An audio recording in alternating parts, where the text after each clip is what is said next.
Salut à tous et bienvenue dans cette nouvelle vidéo. Aujourd'hui on va parler du book haul du mois de mai. Et alors je peux vous dire qu'il est costaud là, ce mois-ci je pense que j'ai battu un petit record au niveau nouveaux livres. Donc on va commencer tout de suite parce qu'il y a du monde. On commence avec Amour coupable de Jay Cronover qui est publié chez Harlequin, plus précisément EH. J'avais lu les deux premiers tomes en grand format et j'avais bien aimé vraiment le côté un petit peu badass des deux personnages. Et j'avais manqué la sortie grand format du troisième tome, donc voilà le poche. Pour l'histoire, rapidement, on est dans un quartier qui s'appelle The Point et qui en fait est un quartier en gros contrôlé par la mafia, sauf que nos deux premiers héros des deux premiers tomes se rebellent un petit peu et puis en plus tout le monde est lié là-dedans. À chaque fois c'est soit la meilleure copine de la voisine, du cousin, du frère, de la belle-sœur. Ils se connaissent tous et ça finit jamais très bien, sauf qu'il y a quand même un petit fond d'histoire d'amour, hein. Ça reste en fait le fil rouge du tome et c'est ce qui apporte un petit peu de légèreté à tout ça parce que c'est quand même pas hyper funky. Et donc ce troisième tome c'est sur le frère du héros du premier tome et en plus lui il est flic. Et puis évidemment il y a une donzelle dans l'histoire.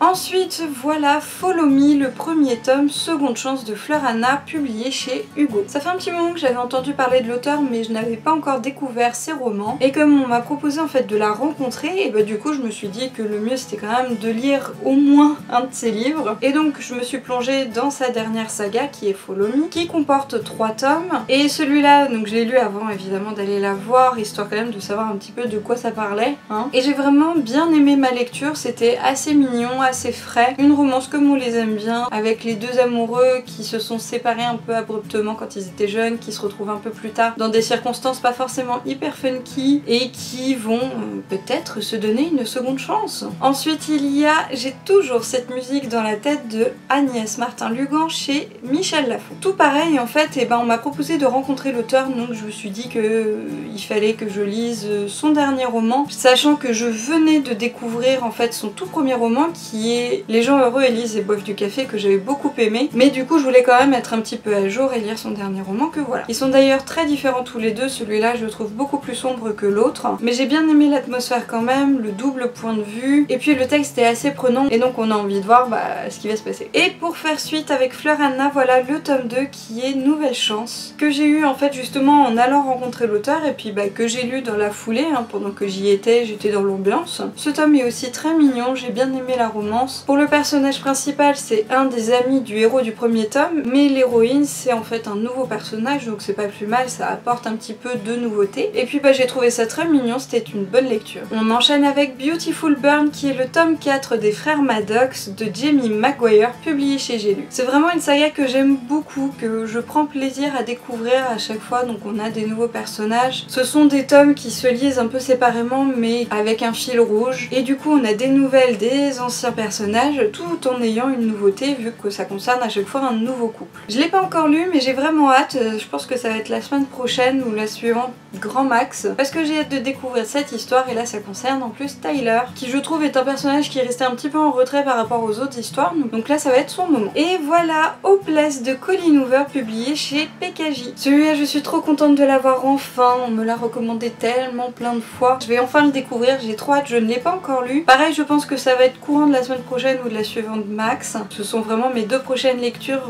que j'ai vraiment hâte de sortir de ma pile à lire. Depuis le temps par contre je ne me souviens plus exactement de quoi ça parle, mais Colleen Hoover je lui fais confiance, je me garde la surprise, je sais que je vais aimer. Et on passe maintenant à Everything Everything de Nicolas Young chez Bayard. J'ai eu le roman lors de la projection du film auquel j'ai pu assister là il y a pas longtemps et c'est vrai que j'en avais pas mal entendu parler, donc notamment quand le film a été annoncé, quand il y a eu le premier trailer, et puis finalement ça m'a quand même intriguée, même si on m'avait un petit peu raconté en fait toute l'histoire. Le film est sympa et du coup j'ai bien envie de découvrir le livre. Je pense qu'il va être encore plus mignon, encore plus dans les émotions. Le film fonctionne assez bien là-dessus mais je pense que le livre sera plus complet et j'espère notamment en savoir un petit peu plus sur le héros masculin. Pareil, ce sera une de mes prochaines lectures. Pour faire suite à ma rencontre avec Agnès Martin-Lugan, je suis repartie avec le grand format de Les gens heureux lisent et boivent du café que j'avais donc en livre de poche, mais histoire d'avoir toute la collection qui aille les uns avec les autres tant qu'à faire. Hein. Et bah je suis repartie aussi avec le grand format. Du coup ça me permet de vous en toucher deux mots puisque c'est un livre que j'avais bien aimé, qui était assez doux, beaucoup sur une note d'espoir et c'était une jolie lecture. Pour aller avec, voilà le tome 2 qui est La vie est facile, ne t'inquiète pas. Celui-là pareil, j'ai très envie de le lire pour voir comment s'en sort Diane après ce premier tome où déjà elle a réussi un petit peu à reprendre goût à la vie, mais le travail sur elle-même n'était pas totalement terminé, donc je pense que ce tome 2 va être un bon point final là-dessus. Et puis il y a un petit truc que j'espère, mais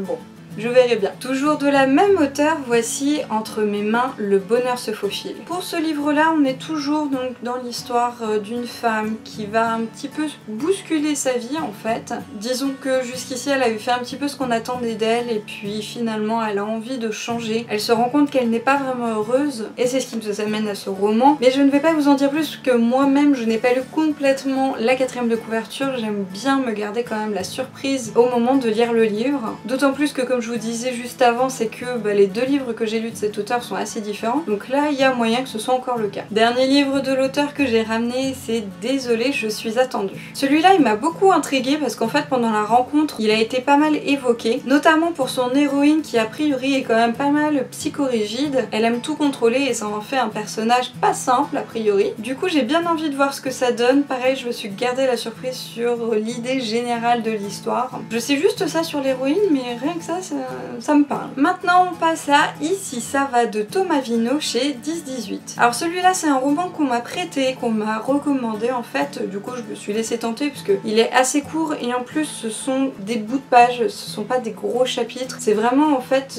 représentatif en fait de l'histoire, c'est que chaque page, chaque chapitre qui peut aller je crois jusqu'à 3 ou 4 pages grand maximum, ce sont en fait des moments de vie d'un couple qui a décidé de changer de vie un petit peu pour se reconstruire, pour se redécouvrir. C'est assez surprenant du coup de la manière dont c'est écrit, le rythme. Je pense que ce roman soit ça passe soit ça casse. C'est assez lent mais j'ai trouvé ça vraiment touchant. La manière dont le héros se redécouvre au travers d'un quotidien assez simple. Et puis comme c'est une lecture courte, en fait on n'a pas le temps non plus de s'ennuyer. Donc j'avais bien aimé. On passe à La rencontre du dernier espoir de Kelly York chez PKJ. J'ai déjà lu du Kelly York avec Sous la même étoile que j'avais bien aimé, mais il manquait un petit truc pour que ce soit encore mieux. Là celui-là a l'air vraiment très sombre. Je sais qu'on m'avait parlé de l'histoire mais ma mémoire de poisson rouge a fait le truc bien, c'est que je m'en souviens plus exactement. Donc encore une fois c'est dans l'idée de me garder quand même la surprise au moment de la découverte du roman. En tout cas je trouve la couverture voilà très sombre et a priori si je me rappelle quand même un petit peu c'est que l'histoire est vraiment pas funky. Mais j'ai bien envie de le découvrir pour voir comment l'auteur a traité ça. Je pense qu'on peut quand même s'attendre à un roman dur mais touchant. Et on passe à Un merci de trop de Karen Ponte, publié chez Michel Lafon gros format et en poche chez Pocket. J'ai eu la chance de rencontrer l'auteur et je venais de lire en fait son 2e livre qui est Tu as promis que tu vivrais pour moi, que j'ai d'ailleurs adoré, qui est vraiment génial, surtout pour cet été je vous le conseille, ce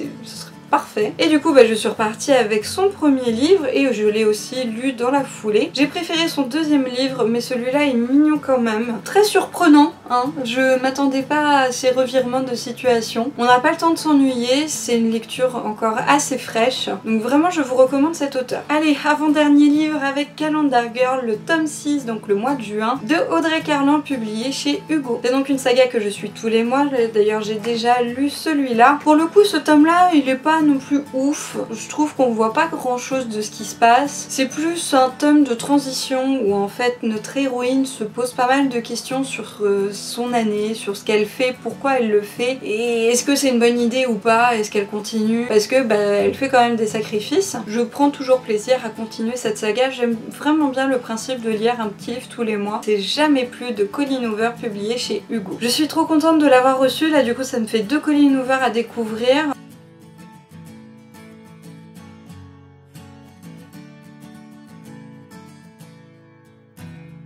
Voilà donc pour ce méga book haul, il y a quand même pas moins de 14 livres, là j'arrive à peine à les tenir tellement c'est lourd. Du coup je vous invite à aller voir en fait sur le blog, donc déjà parce qu'il y a des livres que j'ai chroniqués, il y a aussi mes rencontres d'auteurs, je vous ai fait des comptes rendus, notamment pour Everything Everything je vous ai aussi fait un compte rendu pour le film et puis la soirée qui allait avec. Et il y a aussi 2 concours, un pour Karen Ponte et l'autre pour Agnès Martin-Lugan, donc n'hésitez pas à aller voir tout ça, je vais vous mettre les liens en dessous de la vidéo. Voilà c'est terminé terminé pour moi, n'hésitez pas à me dire en commentaire si dans le lot il y a des livres qui vous tentent. Et si vous avez aimé ce haul, n'hésitez pas aussi à mettre un pouce bleu. Sur ce, je vous dis à la prochaine pour une nouvelle vidéo. Salut à tous!